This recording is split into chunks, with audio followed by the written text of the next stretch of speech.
ٹھیک، اب آہستہ آہستہ آیات سے استفادہ کرتے ہوئے چلیے تیسری آیت لے لیجیے آج. یہ کون سی آیت ہے؟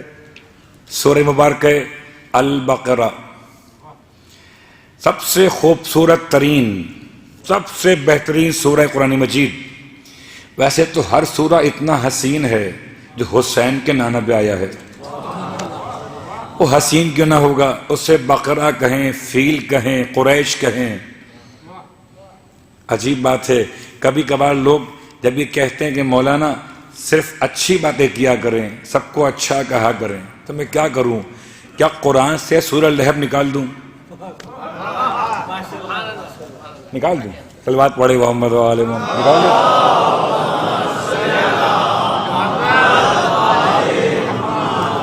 سورہ لہب، تبت یدا ابی لہب. اگر آپ اس کے بالکل صرف ترجمے پہ غور کیجئے اپنی زبان کے اعتبار سے، تو میں بڑے ڈرتے ہوئے جملہ کہتا ہوں، ایسا لگتا ہے جیسے کوئی کسی کو بد دعا دے رہا ہو.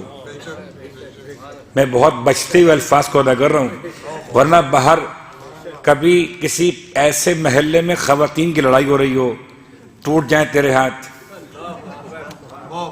ترجمہ ہے تبت یدا، یدا دونوں ہاتھ، تبت یدا دونوں ہاتھ، ابی لہب و تب، ابو لہب تیرے دونوں ہاتھ ٹوٹ جائیں اور تو ہلاک ہو جائے.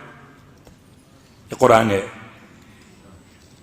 اب مجھے بتائے کہ جب کوئی سورہ لہب پڑھے گا تو کیا رحمت کی دعا کرے گا؟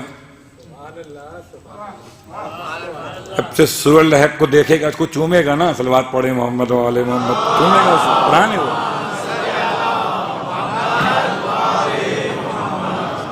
اور خالی لفظ ابو لہب نہیں، وَامْرَأَتُهُ حَمَّالَةَ الْحَطَبِ، خدا تو اندر کی بات بھی کھول کے لے آیا. اور اس کی بیوی جو سر پر لکڑیوں کو گٹھا اٹھائے ہوئے ہے، فی جیدہا حبل من مسد، اور گلے میں کھجور کے پتوں کی رسی بٹی ہوئی ڈالے ہوئے ہے. زیور بھی بتا دیا کیا پہنے ہوئے ہے. تو پتا چلا جب کسی عورت نے، جب کسی مرد نے رسول کی دشمنی اختیار کی تو قرآن نے تہذیب میں لعنت بھی سکھا دی.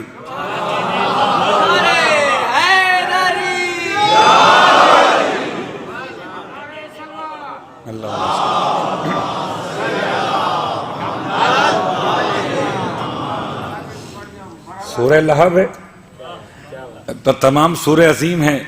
لہب ہو تب بھی عظیم ہے، کوثر ہو تب بھی عظیم ہے.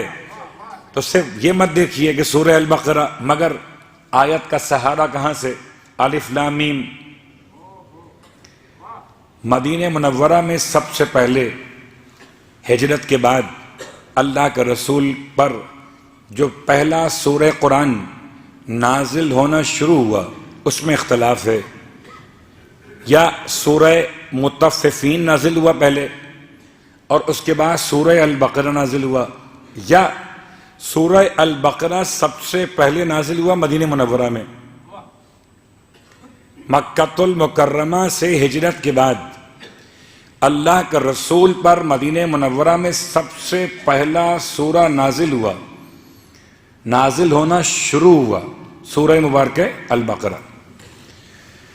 الفاظ کیا ہے؟ الف لام میم ذالک الکتاب لا ریب فیہ ھدی للمتقین الذین یؤمنون بالغیب.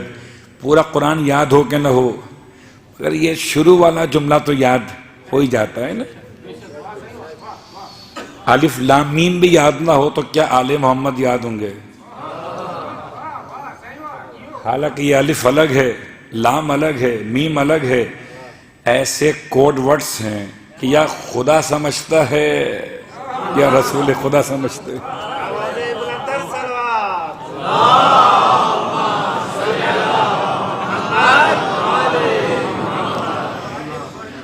ورنہ تو بڑا مشکل سمجھنا. الف لام میم ذالک الکتاب لا ریب فیہ. بہت غور کیجئے گا. یہ صرف وضاحت میں کر دوں کہ کبھی کبھی آیات کی تفسیر آیات سے ہو جاتی ہے اور روایات کی حاجت نہیں ہوتی، اور سب سے عمدہ ترین تفسیر قرآن وہی ہے کہ تفسیر آیت کی آیت سے کی جائے۔ الف لام میم، پروردگار مطلب کیا ہے اس کا؟ ذالک الکتاب لا ریب فیہ، نہ کہ ھذا الکتاب، ذالک الکتاب۔ کوئی اور کتاب بھی ہے؟ ایک ھذا الکتاب یہ کتاب ہے، ایک وہ کتاب ہے۔ یہ کتاب وہ ہے کہ جو کاغذ پہ لکھی گئی۔ اس کتاب میں تو کتنے لوگوں نے اشکالات کیے، ھذا الکتاب یہ اور ہے، ذالک الکتاب۔ اب صرف اتنا جملہ کافی کہ ھذا اس میں اشارہ قریب کے لیے، پھر متوسط ذاکا، پھر بعید ذالکا۔ کیا یہ بعد زمانے کے اعتبار سے ہے کہ مکان کے اعتبار سے ہے، یا منزلت کے اعتبار سے؟ خدا بتانا چاہتا ہے کہ اگر یہ کتاب سمجھو تو اتنی بلند ہے، وہ کتاب سمجھو تو لا ریب ہے۔ ذالک الکتاب لا ریب فیہ، تو الف لام میم کھول کے بتا دیا کہ ذالک الکتاب لا ریب فیہ، اس میں کوئی شک نہیں ہے۔ ھدی للمتقین، عجیب بات ہے، کیا کبھی کتاب بھی متقین کی ہدایت کر سکتی؟ کتاب تو بولتی ہی نہیں ہے، ہدایت تو وہ کرے جو بولتا بھی ہو۔ صلوات پڑھے محمد و آل محمد۔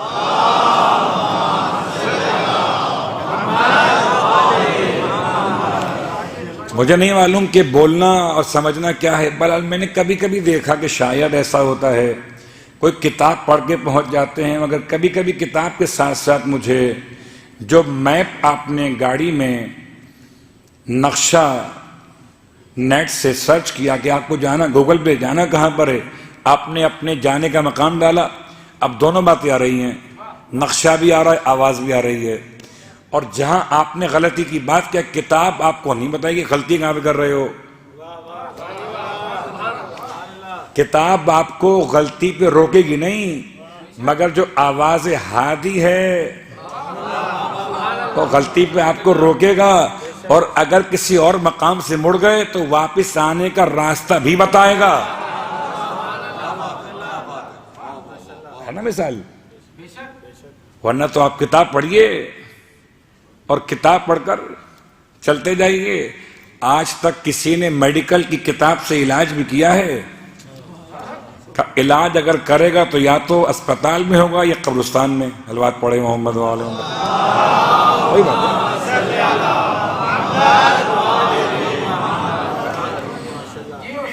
اس لیے ھدی للمتقین، یہ کتاب وہ کتاب اس میں شک نہیں ہے، وہ کتاب متقین کے لیے ہدایت ہے۔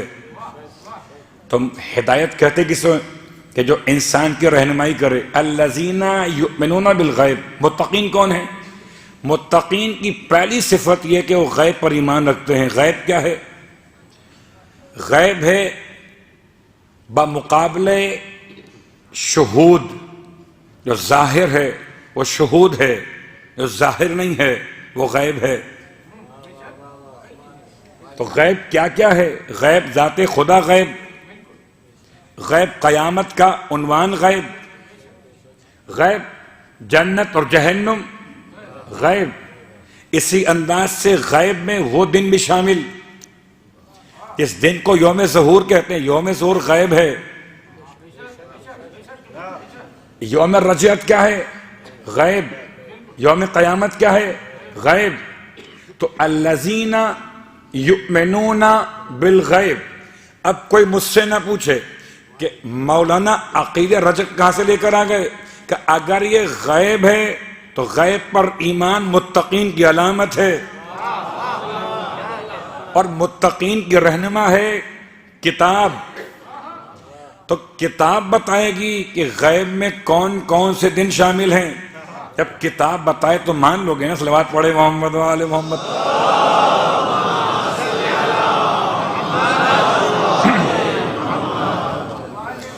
اور پھر بہت آہستہ آہستہ، ابھی ہم روایت میں داخل نہیں ہوئے، ابھی تو ہم 3 آیت سے استفادہ کر رہے تھے۔